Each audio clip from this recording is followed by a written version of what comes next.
microphone right now, and we'll yield the floor to her. Good morning, everyone. If I say something too quickly and folks have questions, please, we're going to take questions at the end with Ashley and myself, but open to any clarifications that we might give. My name is Sabrina de Santiago. I'm the manager of community engagement at LASA. Our unit is the unit that hosts and executes the homeless count. We are also, sorry, going to step away from that just a bit. We are also the team that does community outreach. So as you see a little bit further in the slides, there are local contacts for you from each of our teams that if you haven't been in touch with them already, I'd love to build those connections with you. I'm going to start with giving a bit of an overview of the homeless count, what the methodology is like, talk a little bit about the factors that are driving homelessness, discuss the insights and results that we've seen from the homeless count, and a couple of next steps for your information. And apologies if this is something that folks have covered, but it gets a little technical and sometimes it answers some of your questions that you might have about data. So I think it's good groundwork to lay. So the point in time count.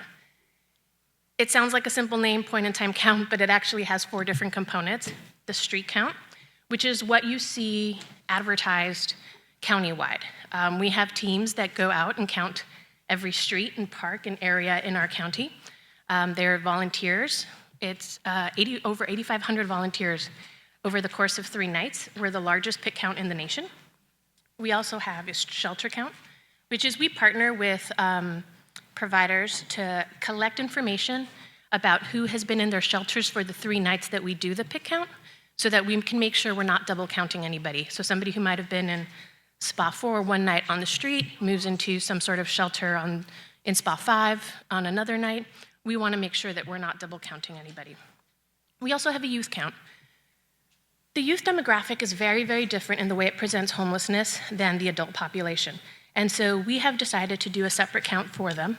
It follows the same general methodology in terms of there's a survey and there are also visual count, but we have it led by youth providers. We have a table of youth providers who provide feedback. And we also involve homeless youth themselves as navigators to help us understand where the population is in these moments. For any of you who work with that population, I'm sure you know from one week to the next where folks are congregating and hanging out changes dramatically. So we want to make sure that we're capturing the best number. And then the last part is the demographic count. This is where, demographic count. This is where we get all the more detailed information. It's a longer survey. We ask questions like, where were you living before you became homeless? How long have you been in Los Angeles? We also collect that other data, gender, age, sex.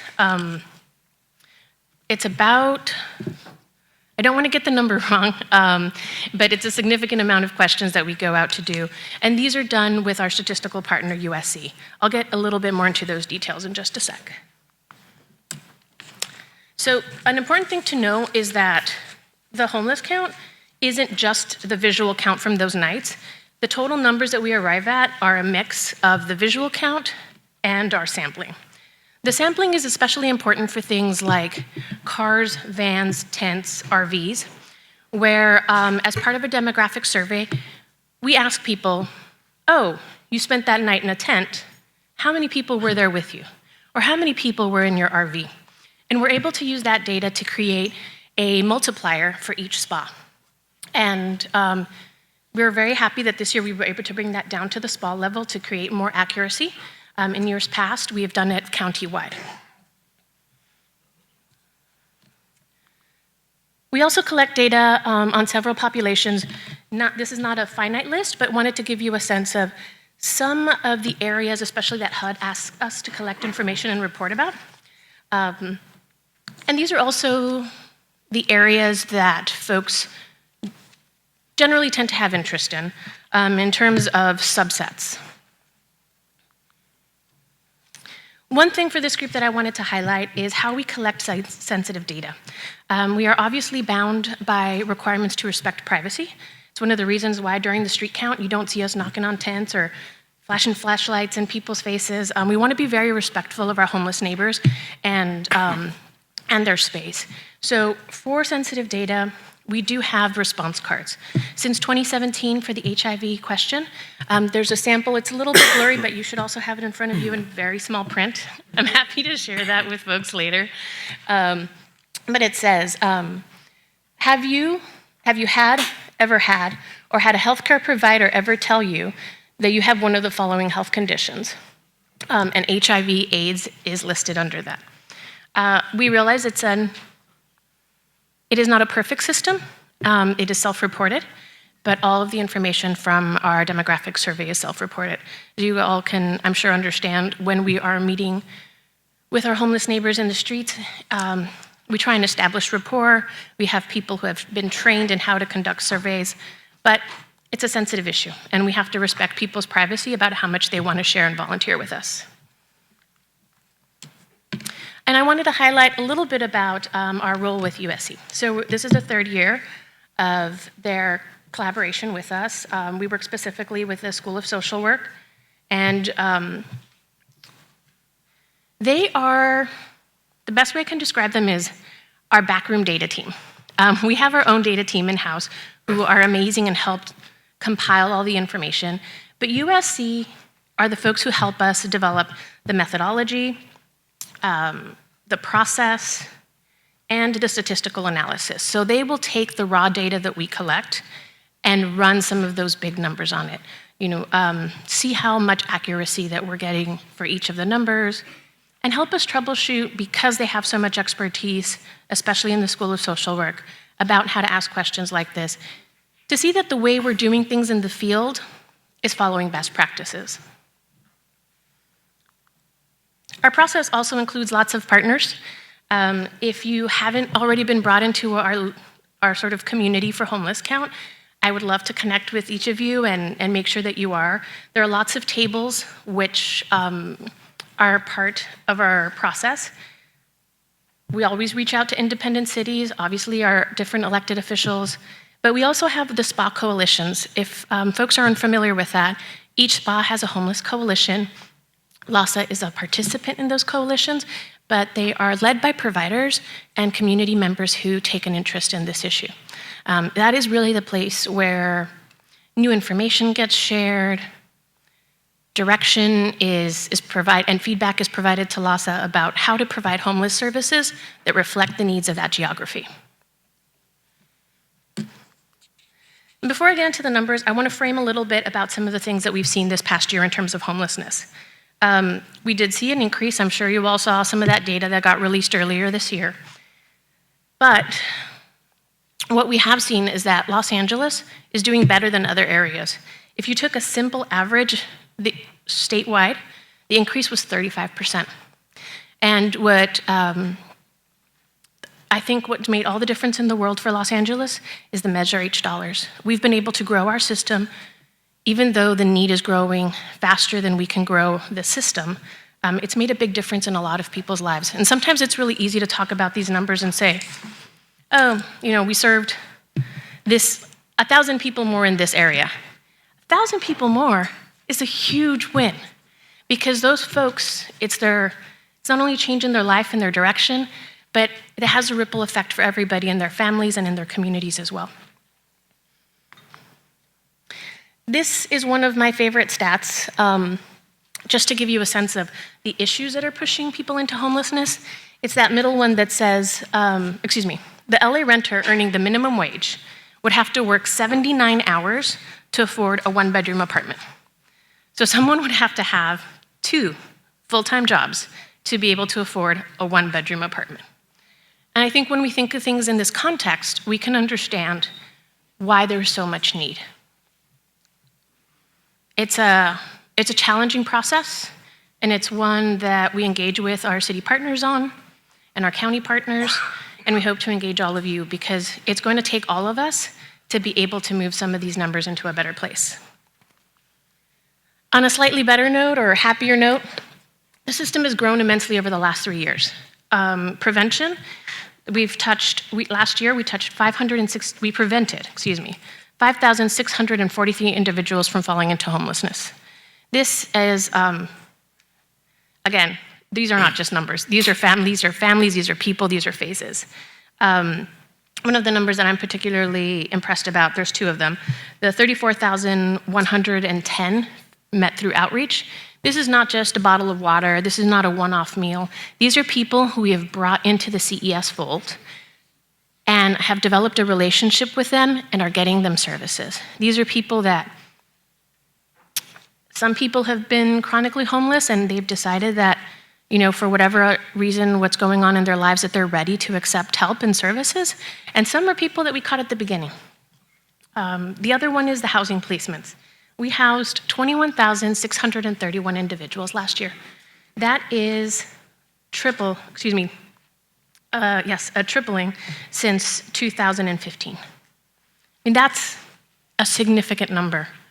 And with the kind of support that we've seen from partners, and by growing support in communities, and by the continuing support of Measure H, we hope to keep seeing numbers like this grow. Now, onto some of the meat. So for folks experiencing homelessness, if you all have probably seen these numbers before, for the city of Los Angeles, we had 36,300, 16% increase. For the county of Los Angeles, 58,938, which is a 12% increase. And there's very small print at the bottom, but you can see that these are the numbers including Glendale, Pasadena, and Long Beach, for those of you who are familiar with our COC. Excuse me. The Los Angeles Continuum of Care for Homeless Services does not include Pasadena, Burbank, or Long Beach, but when we present these numbers to you, we do collect information from them to be able to give you a fuller picture.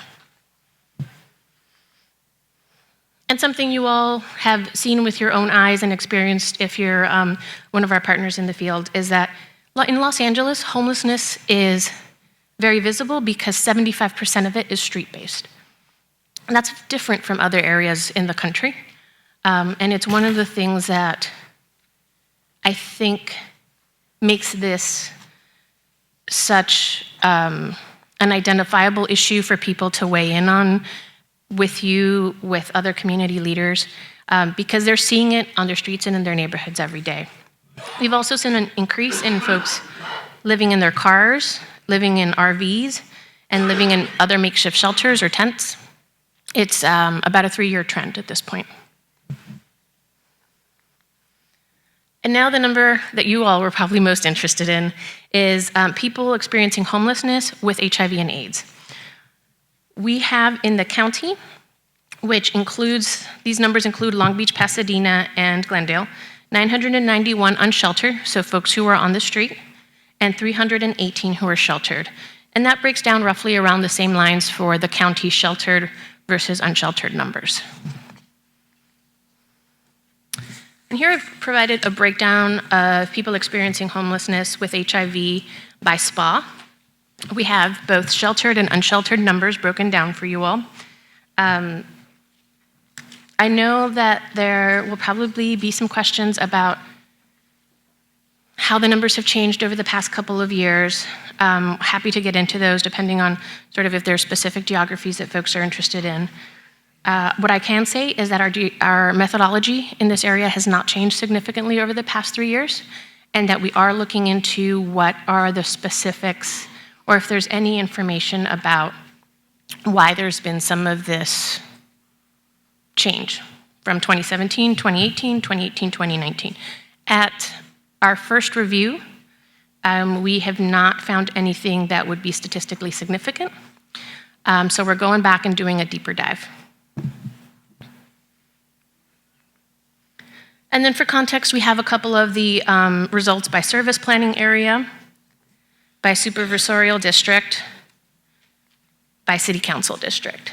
And those will give you a little bit more of a slice if you're looking for a particular area versus another. We also, later this month, will be releasing the, there we go. We'll be releasing our city and community data. These are the official numbers for city and communities. We also will have up a dashboard on our website.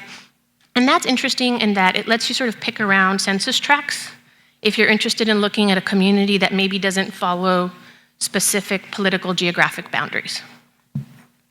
A couple of other things, our youth count data gets released at the end of July. Because it's a different population, it takes us a little bit longer. And as part of that presentation, we always like to provide context, and we invite our LACO partners to also present their data from the past year. Because as you all know, the HUD definition, or may know, the HUD definition of homelessness is literally streetless, not literally streetless, literally homeless. So folks who are on the street. And that doesn't capture a lot of folks who fall into the youth population, people who are couch surfing, people who are doubled up.